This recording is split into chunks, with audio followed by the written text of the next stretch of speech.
मेरे भाई, अगर जम्मू कश्मीर आज वेंटिलेटर पे है, उमर अब्दुल्ला सरकार की वेंटिलेटर में है, तो ठीक है। क्या आपका मकसद सिर्फ सरकार तक है?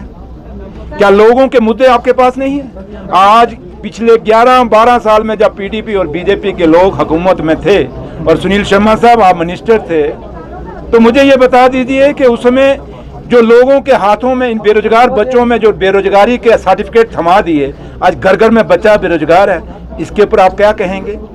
11-12 साल में आज के आपके टीचरों की भर्ती, आपको याद होगा उमर साहब के टाइम 2012 में टीचर की भर्ती हुई थी, उसके बाद कोई टीचरों की भर्ती नहीं हुई।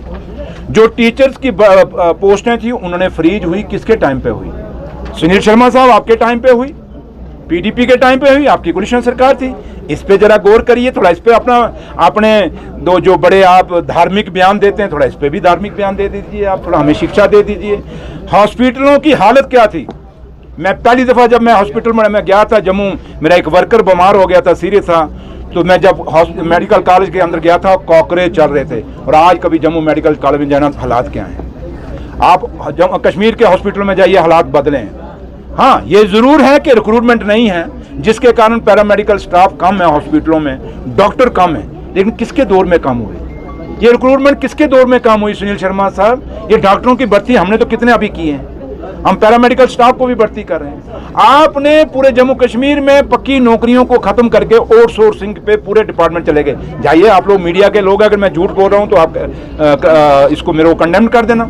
आज मैक्सिमम डिपार्टमेंटों के अंदर आउटसोर्सिंग के मुलाजिम दिए जा रहे हैं, जहां की वहीं हम पक्के मुलाजिम देते थे।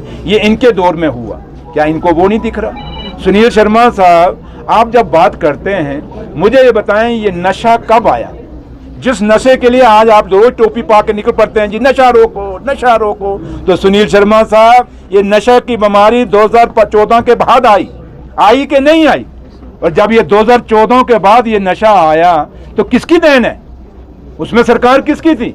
पीडीपी और बीजेपी की। क्योंकि मैं आज बयान नहीं देना चाहता था, क्योंकि मैं स्कूल इस पॉलिटेक्निक कॉलेज में बच्चों में आया था, लेकिन अब आपने बात छेड़ दी, तो जब हम छिड़ गए तो जवाब पूरा ही दे के जाएंगे, तो छेड़ लेते हैं, हम पूरा टॉपिक ही छेड़ लेते हैं। तो इसलिए हम वो हैं जो बात सच्चाई पे करते हैं। ये नशे की देन सुनील शर्मा साहब, सरकार को वेंटिलेटर पे छोड़ो, मेरा घर का एक एक बच्चा, मेरी बच्ची जम्मू कश्मीर की नशे के कारण वेंटिलेटर पे जा रही है। मेरे भाइयों, मेरे बहनों के एक एक घर में औलाद है, आज वो मर गई है जो इस नशे के कारण। क्या जवाब आपके पास है?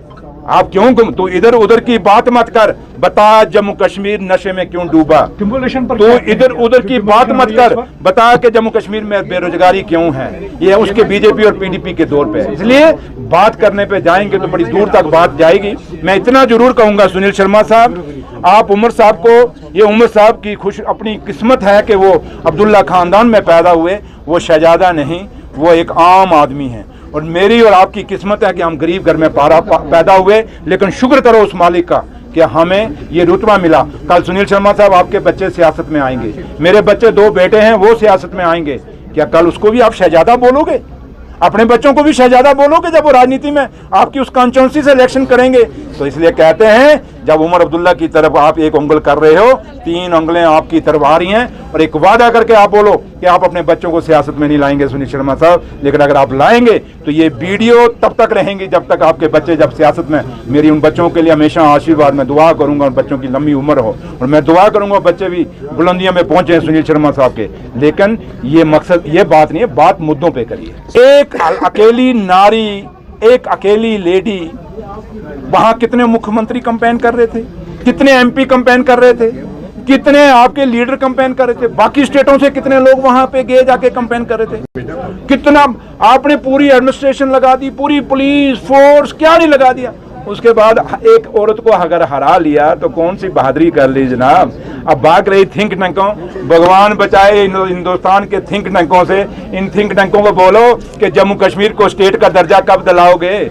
जम्मू कश्मीर का स्पेशल स्टेटस जो आपने तोड़वाया थिंक टैंकरों, ये कब वापस दिलाओगे? छोड़ो इन थिंक टैंकरों। देखिए, आप एक चीज माने, क्या जम्मू कश्मीर का भाईचारा हमारा मशहूर नहीं है? हमारा मेहमान नवाजी मशहूर नहीं है? और हमें विरासत है ये। आप अपने घरों में क्यों 10 लोगों का कहीं बुला लेते हो कि चलो बैठे 2 मिनट इसी बहाने गपशप लगा लें? वो एक गपशप थी क्योंकि दरबार हुआ है। और उमर अब्दुल्ला साहब का शुक्रिया अदा करें, खासकर जम्मू के लोग, कि उनका बिखरा टूटा हुआ बिजनेस दरबार मूव जाने से दोबारा खड़ा हो गया, ये आपने भी देखा। उन्होंने शुक्रिया भी किया, चैम्बर्स वहाँ की सड़कों पे उतरी जब दरबार वहाँ खुला था। तो ये उमर साहब का शुक्रिया कि उन्होंने दोबारा से दरबार मूव, जो हमारा भाईचारे की मिसाल है, वो शुरू किया।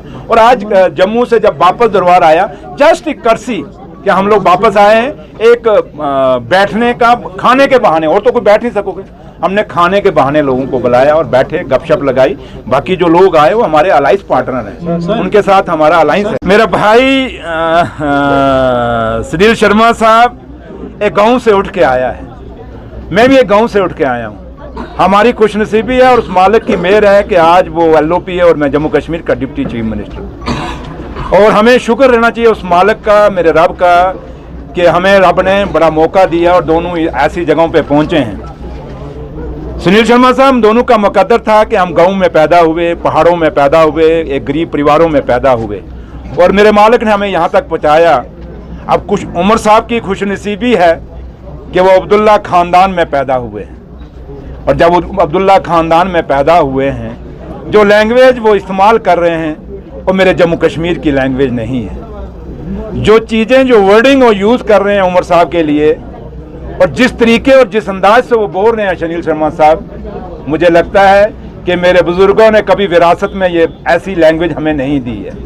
रही बात कि नेशनल कॉन्फ्रेंस वेंटिलेटर पे है, सुनील शर्मा साहब असम का बड़ा लंबा सफ़र करके आए हैं, थके हैं, हारे हुए हैं, थके मतलब इलेक्शन तो जीत के हैं, वैसे थके हारे एक वर्ड होता है, थके हारे हुए हैं, नींद पूरी नहीं हुई, जागते रहे हैं। उस जगराते में उनको याद नहीं अभी कि जम्मू कश्मीर के हालात कैसे हैं।